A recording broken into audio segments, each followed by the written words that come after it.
प्रणाम। ज्ञान मनुष्य को संसार के सर्वश्रेष्ठ प्राणी बनाता है। केवल सद्ज्ञान के कारण ही, विवेक के कारण ही मनुष्य समग्र संसार में श्रेष्ठ माना जाता है। मनुष्य जानवर से भिन्न इसीलिए है कि ज्ञान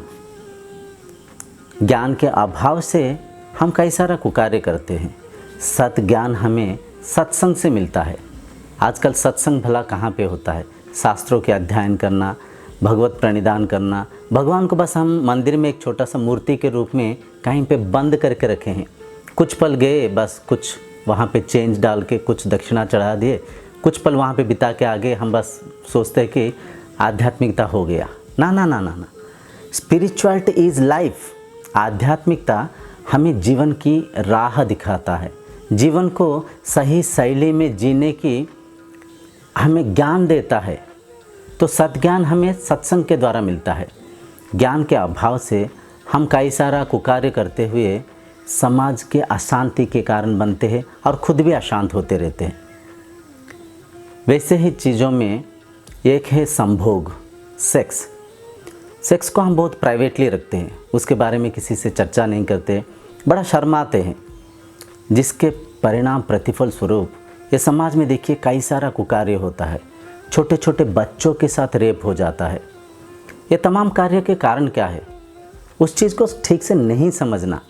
सेक्स किस लिए करना चाहिए, कब करना चाहिए, उसका उद्देश्य क्या है, उसे करने के कारण क्या है, इन तमाम चीज़ों को हम ना परखते हुए, ना समझते हुए इंद्रिय सुख के लिए अगर हम संभोग करने के प्रयत्न कर रहे हैं तो शरीर को मृत्यु की ओर अग्रसर कर रहे हैं।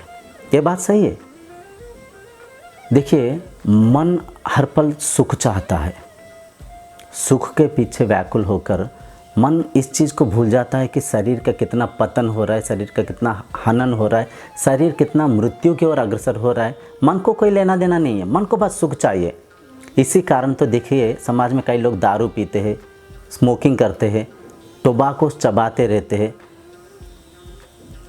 क्योंकि किंचित आनंद, उनको मन को थोड़ा सा खुशी मिल रहा है, थोड़ा सा आनंद मिल रहा है। लेकिन उस आनंद के पीछे की हनन पतन को, शरीर के मृत्यु को और शरीर के प्रति जो क्षय क्षति हो रहा है उसके बारे में भला कौन परखता है?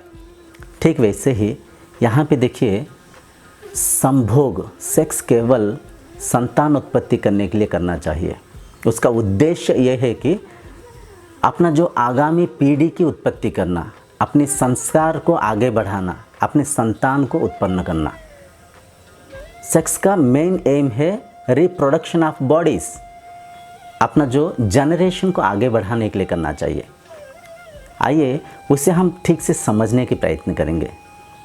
ये जो शरीर को अन्नमय कोशा बोलते हैं, शरीर अन्नमय कोशा, शरीर अन्न के द्वारा निर्माण हुआ है। अन्न को खाकर ये समाज में परिचालन होता है। बात सही है ना? बचपन से जो भी हम खाना खाते आए हैं वो खाना ही ये शरीर के रूप में जमकर इस आकार आकृति को ले रखा है। देखिए शरीर कितना आकार आकृति को परिवर्तन करते हुए बचपन से अब तक इस हाल में है और भविष्य में कितना चेंजेस होगा। ये सब क्या है? शरीर आहार ही है, अन्न ही है। शरीर प्रकृति है, क्योंकि प्रकृति से मिलती हुई अन्न को खाते हुए, प्रकृति से मिलती हुई पानी को पीते हुए, शरीर 70% मेड विथ वाटर, और प्रकृति से मिलती हुई सांसों को, पेड़ पौधों से मिलती हुई ऑक्सीजन को सांसों के रूप में लेते हुए प्रकृति के साथ प्राकृतिक के रूप में शरीर जीता है। तो शरीर प्रकृति नहीं है, वाकई शरीर प्रकृति है। तो देखिए शरीर के निर्माण कैसे होता है। हम जो भी अन्न खाते हैं, प्रकृति से मिलती हुई अनाज हो गया, दाल चावल हो गया, साग सब्जियां हो गया, फल हो गया, दूध हो गया, जो भी है ये सब नेचर से ही मिलता है ना, प्रकृति ही है ना।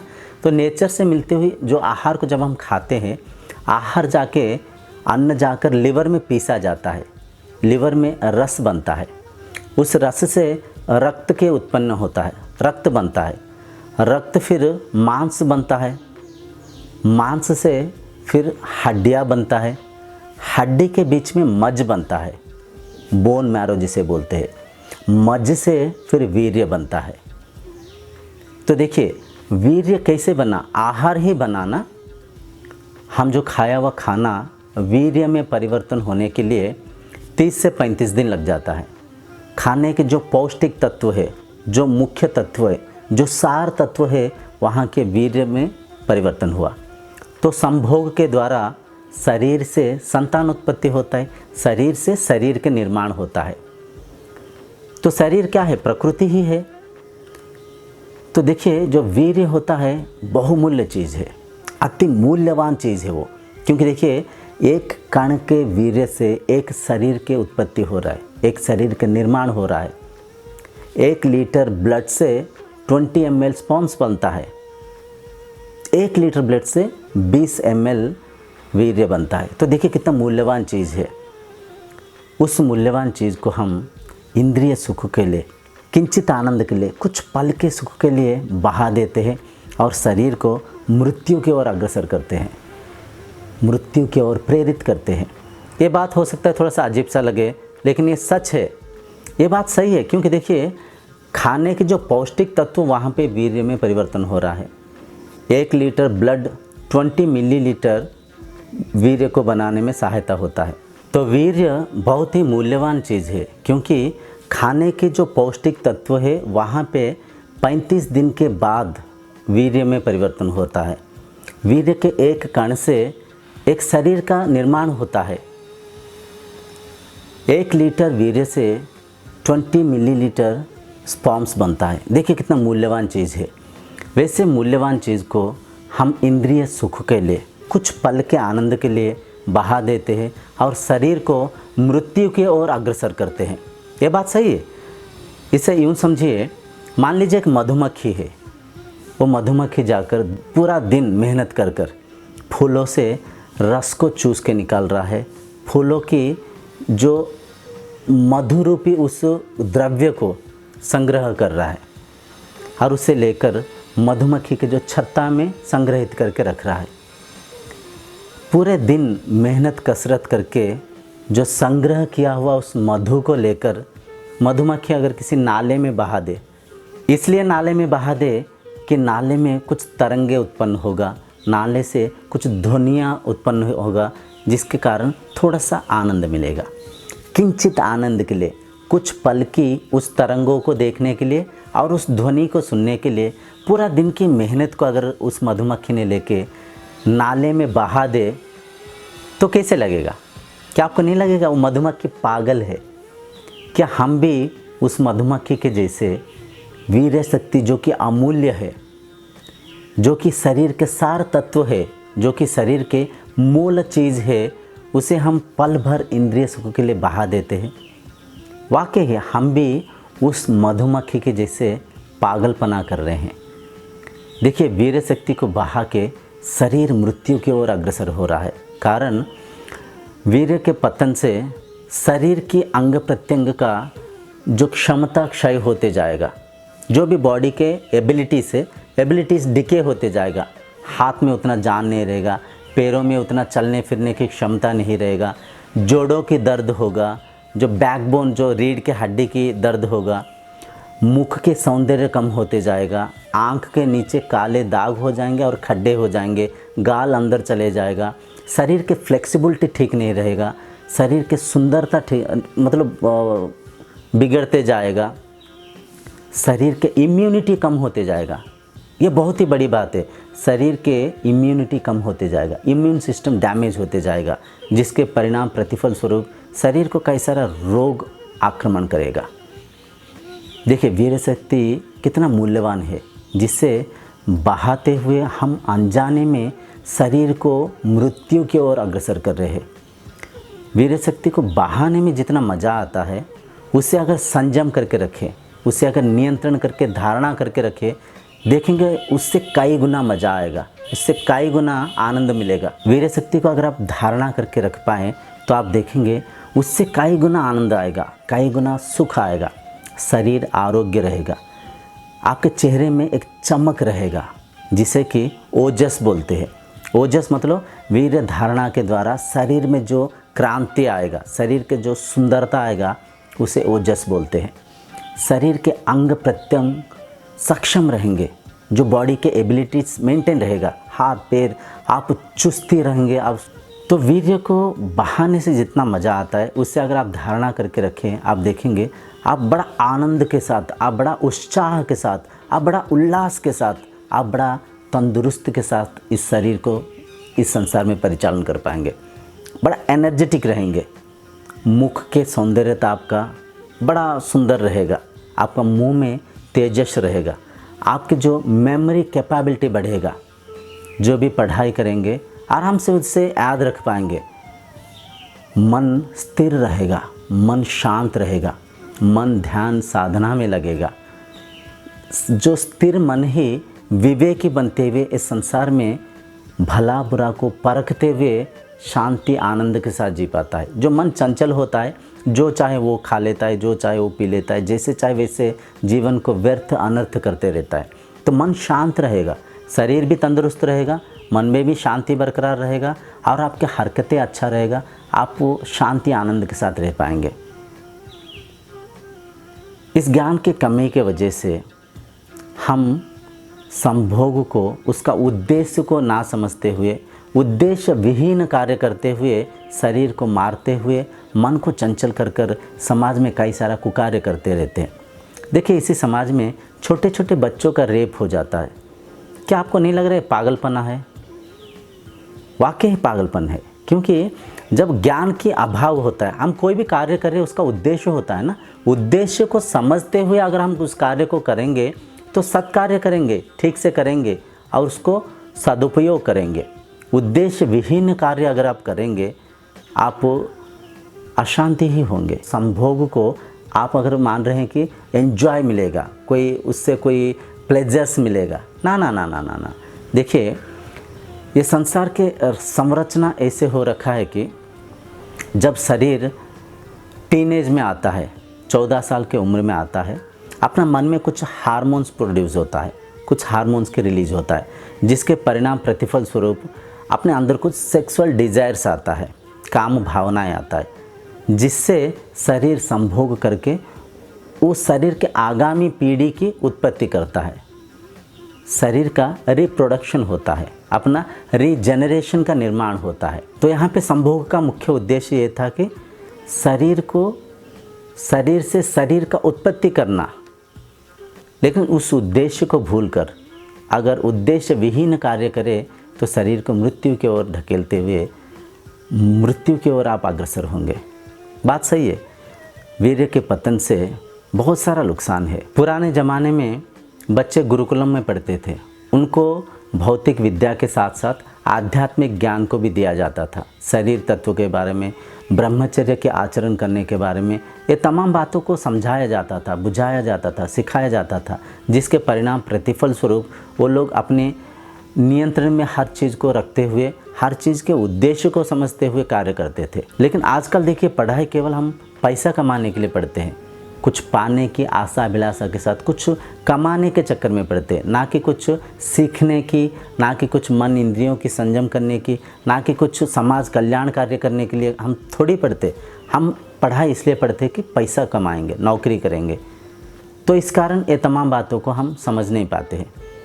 तो इस बात को मन में बिठा लीजिए, संभोग के उद्देश्य केवल संतान उत्पत्ति है। उससे अगर इंद्रिय सुख के लिए करेंगे, शरीर को पल पल, हर पल मृत्यु की ओर अग्रसर करते हुए, शरीर के क्षमता को क्षय कर कर, शरीर के आरोग्य को बिगाड़ते हुए, शरीर के इम्यूनिटी को डैमेज करते हुए मृत्यु की ओर आप अग्रसर हो रहे हैं।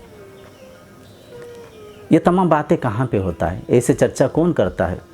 कारण देखिए, समाज स्वार्थी बन रखा है। लोगों को जापानी तेल बेचने से पैसा मिलेगा, शिलाजीत बेचने से पैसा मिलेगा। ये जो ब्रह्मचर्य के आचरण के बारे में चर्चा करने से, ब्रह्मचर्य के आचरण की प्रचार प्रसार करने से क्या भला मिलेगा, क्या लाभ है? हर कोई लोभ रूपी लाभ के पीछे भाग रहे। और ब्रह्मचर्य के आचरण ना करने के वजह और कुछ भी है। आज देखिए, सेक्सुअल डिज़ायर्स लोगों के मन में, बच्चों के मन में ऐसे भी आता है। आजकल देखिए, समाज बिगड़ रखा है। टीवी और जो मूवीज़ है, जो सिनेमा है, पूरा संसार को बिगाड़ रखा है। सिनेमा में उल्टा सीधा लव स्टोरीज़ को दिखाते हुए, कोई हीरो हीरोइन के लिए उल्टा सीधा कई कुछ त्याग करते हुए, कई कुछ फाइट करते हुए, कई कुछ विचलित कार्य करते हुए फिर दोनों जाके एक जगह में मिलते हैं, बड़ा प्यार, कोई सक्सेस हो गया जैसे दिखाते हैं। ऐसे कई कुछ कार्य दिखा के प्रेम को ऐसे दिखा रखे हैं कि केवल संभोग के लिए प्रेम करना चाहिए, केवल इंद्रिय सुख के लिए प्रेम करना चाहिए। लेकिन प्रेम एक्चुअली हर किसी से होता है। ये तमाम चर्चा को सुन के आपके मन में ये प्रश्न अवश्य उठता होगा कि ये बातें तो ठीक है, आप सही बोल रहे हो, लेकिन ब्रह्मचर्य का आचरण कैसे करें, तौर तरीका क्या है, क्या ऐसे चीज़ें हैं जिससे कि हम आचरण करने से वीर्य के हनन पतन नहीं होगा, हम मन को नियंत्रित करके रख पाएंगे। केवल ज्ञान ही काफ़ी है। सद्ज्ञान को अगर हम रख पाएँ, उस चीज़ को ठीक से समझ पाएँ, ज्ञान के द्वारा ही अपने अंदर वैराग्य आएगा। वैराग्य क्या है? सच को जानने के द्वारा अपने अंदर आने वाला व्यवहार में परिवर्तन को ही वैराग्य बोलते हैं। तो सच ज्ञान को हम समझना चाहिए। देखिए, जो हम प्यार को, प्रेम को माध्यम करते हुए एक शरीर के प्रति मोह रखते हैं, चाह रखते हैं, एक शरीर से कुछ प्राप्त करने की, एक शरीर के साथ संभोग करने की जो इच्छा मन में रखते हैं, इस बात को ध्यान से समझिए। आप मान लीजिए एक लड़का है, एक लड़की को आप प्रेम कर रहे हैं, चाहत रखे हैं, या तो आप एक लड़की है, एक लड़का से प्यार कर रहे हैं, एक लड़का के शरीर को चाहत रखे हैं। अगर आप लड़का है तो लड़की रूपी शरीर अगर मर जाए, क्या आप उस शरीर को छुएंगे? क्या आप शरीर के पास जाएंगे? जिस शरीर को आप दिल से प्रेम कर रहे थे, प्यार कर रहे थे, जिस शरीर को आप चाह रहे थे, जिस शरीर के प्रति आप मन में कई सारा काम भावनाएं ला रहे थे, अगर वो शरीर मर जाए, उस शरीर को छूने से आप तरस जाएंगे। वही शरीर आपको डराएगा, वही शरीर को देख के आपको भयभीत हो जाएंगे, विचलित हो जाएंगे। वो शरीर आपको डराएगा। जिस शरीर आपको मोहित कर रहा था, जिस शरीर को देखकर आप मन में काम भावनाएं ला रहे थे, वो शरीर को देखकर आप डरेंगे। तो क्या है, आपको लग नहीं रहा यहाँ पे साइकोलॉजिकली इनबैलेंस है, विचारों की खेल है। शरीर के जिन अंग प्रत्यंगों को आप मन में कल्पना करते हुए काम विचारों को चलाते हैं, उन अंग प्रत्यंग, वह अंग प्रत्यंग मल मूत्र से भरा हुआ है, पोटी पेशाब से भरा हुआ है, गंध दुर्गंध है। क्या आपको लगता नहीं है वैसे गंदे गंदे चीज़ों के बारे में कल्पना करते हुए मन को हम दूषित कर रहे हैं, मन को हम प्रदूषित कर रहे हैं? देखिए, शरीर के ऊपर जब तक चमड़ा ढका हुआ है, वो चमड़ा के शाइनिंग के वजह से आपको शरीर प्रेरित कर रहा है और आपके मन में काम भावना आ रहा है। चमड़े के उस पीछे के शरीर को थोड़ा सा कल्पना करके देखिए, खून पसीने से भरा हुआ है, मल मूत्र से भरा हुआ है, गंध दुर्गंध से भरा हुआ है। तो इस ज्ञान को जब आप समझ पाएंगे, इस चीज़ को जब बारीकी से आपका मन समझेगा कि जो शरीर है, वो शरीर कई सारा उल्टा सीधा चीज़ों से, गंध दुर्गंध से भरा हुआ है। जिन अंग प्रत्यंगों को हम मन में चलाते हुए काम भावनाएं लाते हैं, वो पोटी पेशाब से भरा हुआ है। जब इस चीज़ को हम मन में समझेंगे, अपना मन को समझा पाएंगे, फिर शरीर के प्रति जो मोह कम हो जाएगा। ये बात सच है, जब शरीर मृत्यु हो जाता है, कहाँ जाता है वो प्यार, कहाँ जाता है वो प्रेम? जिस शरीर को आप चाहते हुए देखने के लिए तरसते रहते हैं, वो शरीर ही आपको डराएगा। तो ये बात सच है। इसके साथ साथ एक ज्ञान को रखना चाहिए, इस ज्ञान को समझना चाहिए। शरीर गंध दुर्गंध से भरा हुआ है, संभोग केवल संतान उत्पत्ति के लिए करना चाहिए। उसके अलावा अगर उल्टा सीधा इंद्रिय सुख के लिए आप संभोग करने के प्रयत्न कर रहे हैं, तो अनजाने में शरीर को मृत्यु की ओर अग्रसर कर रहे हैं। अगर आप टीनेज में हैं तो इस वीडियो को ध्यान से सुनिए। अगर आप टीनेज में नहीं है, आप बड़े बुजुर्ग हैं, इस वीडियो को देख रहे हैं, तो ये वीडियो को बच्चों को दिखाइए, जो टीनेज वाले बच्चों को समझाइए, दिखाइए। हम डायरेक्टली बोलना तो हमें शर्म आता है, लेकिन इन वीडियो के जरिए तो हम उन्हें समझा सकते हैं ना, बुझा सकते हैं ना, उनको दिखाइए। देखिए, टीनेज में अगर आप हैं तो रात को सोते समय हाथ पैर धोते हुए कुछ पल ध्यान करिए, भगवत गीता के एक श्लोक पढ़ के सोइए, या तो कोई स्पिरिचुअल वीडियो देखकर, या तो कोई अच्छे वीडियो, सद्ज्ञान सत्संग रूपी एक वीडियो को देखकर सोइए। जिसके परिणाम प्रतिफल स्वरूप मन में काम भावनाएं नहीं आएगा। और खाना, अन्न का प्रभाव भी मन के ऊपर पड़ता है। सादा सात्विक खाना खाने की कोशिश करिए। ज़्यादा तीखा, ज़्यादा मीठा, ज़्यादा मसालादार खाने को मत खाइए। तामसिक मांस मदिरा को त्याग करिए, जिसके परिणाम प्रतिफल स्वरूप आप ब्रह्मचर्य के आचरण कर सकते हैं। और सबसे बड़ी बात है, आप अकेले में क्या विचार करते हैं, आप टीवी मोबाइल से क्या चीज़ें देखते हैं, आप संग साथी के साथ क्या चर्चाएं करते हैं, ये तमाम चीज़ों के प्रभाव आपके मन के ऊपर पड़ता है। संगति के देखिए, इंटरनेट में आजकल अच्छे चीज़ भी है, बहुत सारा बुरे चीज़ भी है। मन भला से बुरा के दास जल्दी बन जाता है, बुरा चीज़ की ओर बड़ा अट्रैक्टिव हो जाता है, क्योंकि बुरा चीज़ों में इंस्टेंट प्लेजर मिलता है, तुरंत खुशी मिल जाता है, तुरंत शांति मिल जाता है। लेकिन अच्छे चीज़ों में खुशी शांति थोड़ा सा देर मिलता है, देरी पे मिलता है। लेकिन जैसे देरी में वो खुशी मिलता है, वैसे देर तक वो शांति भी रहता है। वो सच में असली मायने में शांति है, खुशी है। जो किंचित आनंद मिलता है, जो इंस्टेंट प्लेजर बुरी चीज़ों में मिलता है, वो कम समय के लिए रहता है। और उस शांति के पीछे, उस खुशी के पीछे बहुत सारा दुख भी होता है, बहुत सारा बाधा विघ्न भी होता है। इस चीज़ को हम समझ नहीं पाते। जेहेतु मन बुरी चीज़ों में ज़्यादा इंस्टेंट प्लेजर को प्राप्त करता है, तो बुरी चीज़ों को देखने में बड़ा उत्सुक होता है। तो ध्यान रखिए, मोबाइल से उल्टा सीधा चीज़ें देखना नहीं चाहिए। टीवी में उल्टा सीधा चीज़ें, उल्टा सीधा पिक्चर्स देखना नहीं चाहिए। संग साथी के साथ उल्टा सीधा परचिंतन, किसी के शरीर के बारे में, किसी के सुंदरता के बारे में उल्टा सीधा चर्चाएं नहीं करना चाहिए, क्योंकि ये तमाम चीज़ें अपने मन के ऊपर, अपने संस्कार के ऊपर प्रभाव डालकर हमें संभोग के ओर प्रेरित करता है और शरीर को मृत्यु की ओर अग्रसर करता है।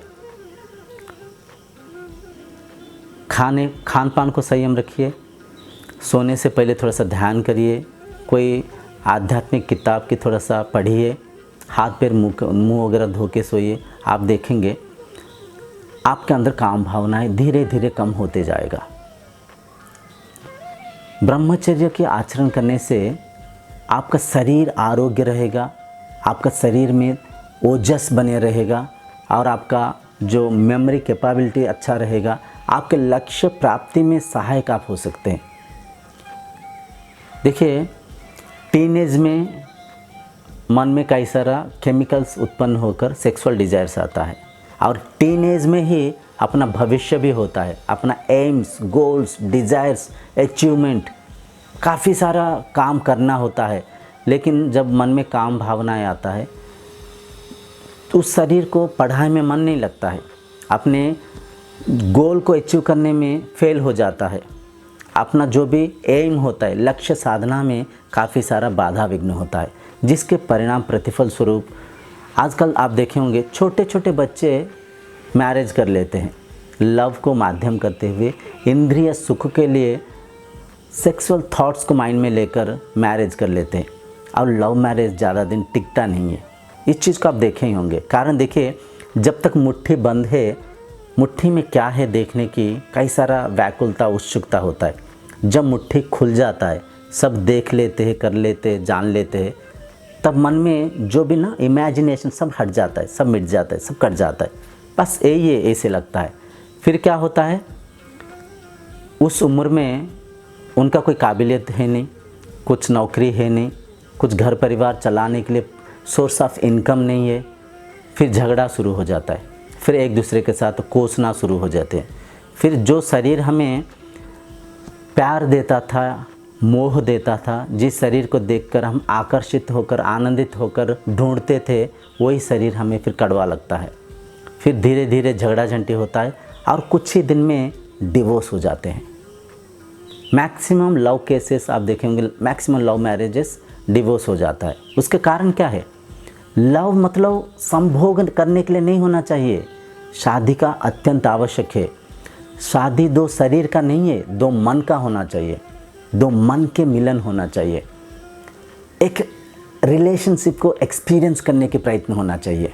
देखिए, हमें संसार में जितना भी शरीर है, शरीर के आकार, आकृति, रंग, रूप कई कुछ अनेक है, कोई गोरा, कोई काला, कोई जीव, कोई जंतु, कोई बूढ़ा, कोई बच्चा, कोई स्त्री, कोई पुरुष, कई कुछ दिखने के बावजूद हम सब एक ही ब्रह्म शक्ति के द्वारा परिचालन हो रहे।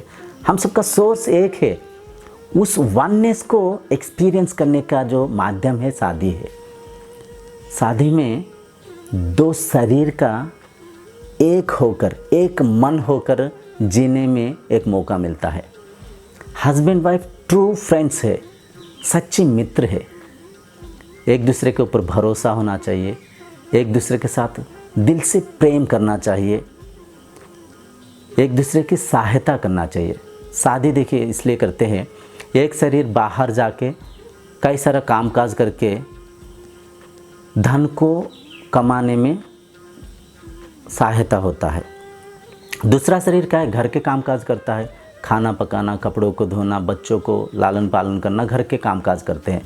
फिर दोनों मिलकर अपने भौतिक संसार से जो भी ज़रूरतों को पूर्ति करते हुए खा पी कर, और दोनों शरीर मिलकर साधना करें, ईश्वर उपासना करें, भगवत प्रणिधान करें और मिलजुल के संसार के आनंद को ले, मिलजुल के संसार की अनुभव को ले, संसार की परमानंद को ले। उद्देश्य ये था, लेकिन उस उद्देश्य को ना समझते हुए शादी आजकल हम सोचते बस संभोग के लिए करते, सेक्स के लिए करते। ना ना ना ना ना ना, ये मिथ्या विचार को मन से निकाल दीजिए। शादी एक ट्रू रिलेशनशिप्स को एक्सपीरियंस करने के लिए, एक ट्रू संग को, एक ट्रू मित्र को, एक सच्चे मित्र के संगति की अनुभव को अनुभव करने के लिए बनाया हुआ माध्यम है। देखिए, एक शरीर कहीं पे जन्म लेता है और एक शरीर और कहीं पे जन्म लेता है। दोनों एक बंधन में बंधकर मरते दम तक मिलके रहते हैं। स्त्री रूपी शरीर का संग साथी, बंधु मित्र, माता पिता सब कुछ पुरुष के अपने हो जाते हैं। पुरुष रूपी उस शरीर का संग साथी, माता पिता, घर परिवार, बंधु मित्र सब स्त्री का अपने हो जाते हैं। दो शरीर एक बन जाते हैं, एक मन में परिवर्तन हो जाते। तो शादी का उद्देश्य ये था। तो आशा करता हूँ कि ये तमाम चर्चा के द्वारा आप समझ पाए होंगे, संभोग केवल संतान उत्पत्ति करने के लिए करना चाहिए और सटीक उम्र में करना चाहिए। संभोग के आशा अभिलाषा मन में लेते हुए, शरीर के प्रति लालसा रखते हुए, आपके मन को चंचल करते हुए शरीर को मृत्यु के ओर अग्रसर नहीं करना चाहिए। ये बात सच है, क्योंकि वीर्य पतन के द्वारा शरीर की क्षमता क्षय होते जाएगा। आपके शरीर की जो रोग निरोधक शक्ति कम होते जाएगा, शरीर के अंग प्रत्यंग रोगग्रस्त होते जाएगा। जोड़ों के दर्द, कमर के दर्द, कई सारे दर्द आएंगे। ये तमाम बातें भला कहाँ पे होता है? इन बातों से भला क्या मिलेगा? बातें तो जापानी तेल बेचने से मिलेगा, बातें तो शिलाजीत बेचने से मिलेगा।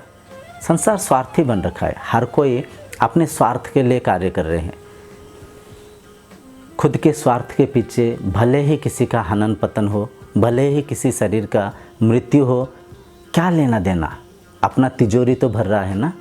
ऐसे सोचकर हर कोई टीवी में कई से उल्टा सीधा, मतलब मर्दांगी के लिए ये खाइए, मर्दांगी के लिए वो खाइए, ऐसे करिए वैसे करिए, उल्टा सीधा उनके रेवेन्यू कमाने के, उनके स्वार्थ के लिए आपको मृत्यु की ओर अग्रसर करने में प्रेरित होते हैं, सहायता होते।